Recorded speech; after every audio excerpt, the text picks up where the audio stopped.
Good day, sir. Today we are discussing the effect of cargo movement on a ship transfer stability. In the world of shipping, balance isn't just a preference.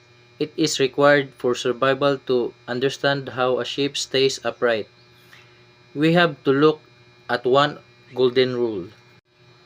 Rule number 1. To maintain stability, cargo should generally be kept low and centered. Sa Bisaya, ang balanse dili lang kay preference, required yun ni para sa survival. To understand how a ship stays upright, we have to look on that one golden rule.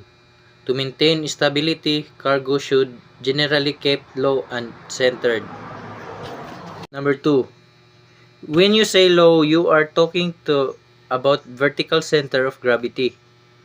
Keeping the weight at the bottom makes the ship's right arm or GZ stronger.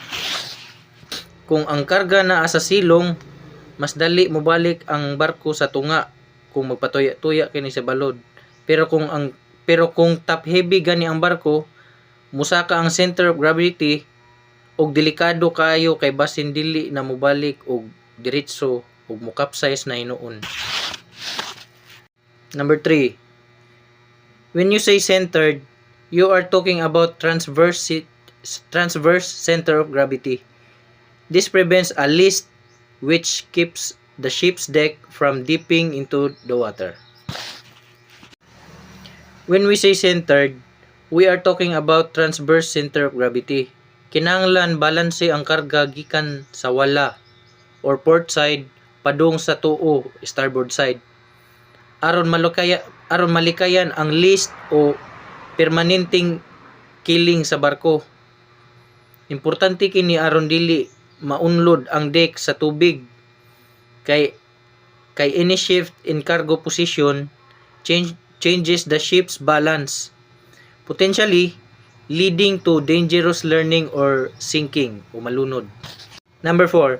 Any shift in cargo positions changes the ship's balance, potentially leading to dangerous leaning or sinking. Sa mubo nga pagkaistorya, ang saktong pagpahimutang sa karga mauyawi aron luwas ang biyahe. That's all, sir. Thank you.